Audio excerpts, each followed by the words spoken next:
ನಮಸ್ಕಾರ. ನಮ್ಮ ಕರ್ನಾಟಕ ರಾಜ್ಯದ ಹೊಸ ಮುಖ್ಯಮಂತ್ರಿಗಳಿಗೆ ಹಾಗೂ ಸಾರ್ವಜನಿಕರಿಗೆ ತಿಳಿಸುವುದೇನೆಂದರೆ, ನಮ್ಮ ಕರ್ನಾಟಕ ರಾಜ್ಯದಲ್ಲಿ ಲಕ್ಷಾಂತರ ಅಂಗವಿಕಲರಿದ್ದಾರೆ. ಅದರ ಬಗ್ಗೆ ಯಾರೂ ಧ್ವನಿ ಎತ್ತೋರಿಲ್ಲ. ನಮ್ಮ ಕರ್ನಾಟಕ ರಾಜ್ಯ ಮುಖ್ಯಮಂತ್ರಿಗಳು ಖುಷಿಯಿಂದ ಭಾಗ್ಯಗಳು ಕೊಡ್ತಾರೆ.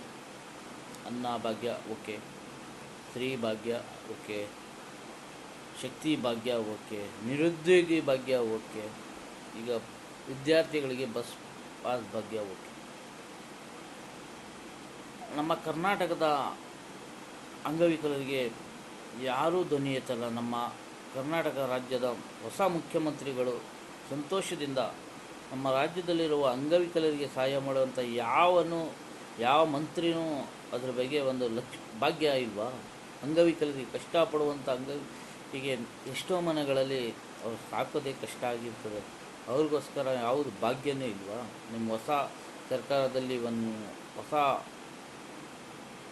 ಭಾಗ್ಯ, ಯಾವುದಾರ ಒಂದು ಭಾಗ್ಯ ಕೊಟ್ಟರೆ ಎಷ್ಟು ಜನ ಜೀವನ ಉಳಿತದೆ. ನಾನು ಒಬ್ಬ ಅಂಗವಿಕಲಾಗಿ ಕಷ್ಟಪಟ್ಟು ಜೀವನ ಮಾಡ್ತೀನಿ. ಲಕ್ಷಾಂತರ ಅಂಗವಿಕಲರಿದ್ದಾರೆ. ಮುಖ್ಯಮಂತ್ರಿಗಳೇ ಹಾಗೂ ಮಕ್ಕಳ ಕಲ್ಯಾಣ ಅಭಿವೃದ್ಧಿ ಇಲಾಖೆ ಮಂತ್ರಿಗಳೇ, ದಯವಿಟ್ಟು ನಮ್ಮ ರಾಜ್ಯದ ಅಂಗವಿಕಲರಿಗಾಗಿ ಒಂದು ಯಾವುದಾರ ಹೊಸ ಭಾಗ್ಯ, ಬದುಕುವಂತಹ ಭಾಗ್ಯವನ್ನು ಕೊಡಿ ಪ್ಲೀಸ್. ಹಾಗೂ ನಮ್ಮ ರಾಜ್ಯದ ಜನತೆ ಲಕ್ಷಾಂತರ ಅಂಗವಿಕಲರಿದ್ದಾರೆ. ಅವ್ರಿಗೆ ಏನು ಓಟ್ ಇಲ್ವಾ? ಅವ್ರು ಕಷ್ಟಪಟ್ಟು ಸಂಪಾದನೆ ಮಾಡೋ ತುಂಬ ಕಷ್ಟ ಆಗುತ್ತೆ. ಪ್ಲೀಸ್, ಎಷ್ಟೋ ಜನ ಸ್ವಲ್ಪ ಕಷ್ಟಪಟ್ಟು ಜೀವನ ಮಾಡ್ತಾರೆ. ಆದರೆ ಎಷ್ಟೋ ಜನ ನಡೆಯೋಕ್ಕೆ ಆಗಲ್ಲ, ಕೂತ್ಕೊಳ್ಳೋಕ್ಕಾಗಲ್ಲ, ಕಣ್ಣು ಕಾಣಲ್ಲ. ಎಷ್ಟು ಜನ ಕರುಣೆನೇ ಇಲ್ವಾ? ನಮ್ಮ ರಾಜ್ಯ ಸರ್ಕಾರಕ್ಕೆ ಅಂಗವಿಕಲರ ಮೇಲೆ ಕರುಣೆನೇ ಇಲ್ಲ. ಯಾವನಾರ ಮಂತ್ರಿ ಈಗ ಪ್ರೊಟೆಸ್ಟ್ ಮಾಡೋನೇ ಇಲ್ವಾ? ಯಾರು ಹಕ್ಕು ಇಲ್ಲ. ನಮ್ಮ ಅಂಗವಿಕಲರಿಗೆ ಹಕ್ಕೇ ಇಲ್ವಾ? ನಮ್ಮ ಬೇರೆಯವ್ರಿಗಾದರೆ ಲೋನಾರು ಸಿಗುತ್ತೆ. ನಮ್ಮ ಅಂಗವಿಕಲರಿಗೆ ಯಾವ ಲೋನು ಕೊಡಲ್ಲ ಸರ್ಕಾರದಿಂದ ಯಾವ ಲೋನು ಕೊಡಲ್ಲ. ಯಾವ ಬ್ಯಾಂಕಲ್ಲೂ ಲೋನ್ ಕೊಡಲ್ಲ ಅಂಗವಿಕಲರಿಗೆ. ಹೌದಾ ಅಲ್ವಾ? ಅಂಗವಿಕಲರಿಗೆ ಲೋನ್ ಕೊಡಲ್ಲ, ಯಾವುದೂ ಇಲ್ಲ. ಎಲ್ಲ ನಮ್ಮ ಸರ್ಕಾರದಿಂದನೇ ಬರುವಂಥ ಸಹಾಯ ಕಾಯಬೇಕು. ಅದರಲ್ಲಿ 100ರಲ್ಲಿ 5 ಜನಕ್ಕೆ ಕೊಡ್ತಾರೆ.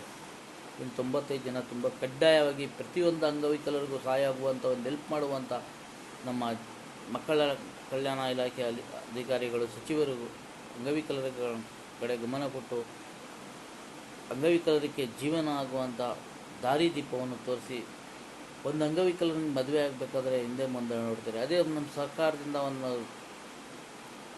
ಆಫರನ್ನು ಘೋಷಣೆ ಮಾಡಿದರೆ ಅದರ ಆಸೆಗಾರ ಅವ್ರ ಜೀವನ ಮುಂದಕ್ಕೆ ಒಂದು ಅಂಗವಿಕಲರಿಗೆ ಬಾಳು ಕೊಡುವಂಥ ಜೀವನ ನಡೀತದೆ. ದಯವಿಟ್ಟು ಮಕ್ಕಳ ಕಲ್ಯಾಣ ಸಚಿವರೇ ಹಾಗೂ ಅಧಿಕಾರಿಗಳೇ, ಮಾನ್ಯ ನಮ್ಮ ಕರ್ನಾಟಕ ರಾಜ್ಯದ ನಮ್ಮ ರಾಮನಗರ ಹೆಮ್ಮೆಯ ಪುತ್ರ ಆದ DK ಶಿವಕುಮಾರ್ ಅವರೇ, ಇದ್ರ ಬಗ್ಗೆ ಗಮನ ಹರಿಸಿ ದಯವಿಟ್ಟು ಅಂಗವಿಕಲರಿಗೆ ಹೆಲ್ಪ್ ಆಗುವಂಥ ಸಹಾಯ ಮಾಡಬೇಕಂತ ತಮ್ಮಲ್ಲಿ ಕೇಳಿಕೊಳ್ಳುತ್ತೇವೆ. ದಯವಿಟ್ಟು ಇದರ ಬಗ್ಗೆ ಗಮನ ಹರಿಸಬೇಕು. ಮಾಧ್ಯಮದವರು ಯಾರೂ ಈ ಕಡೆ ಗಮನ ಹರಿಸಲ್ಲ.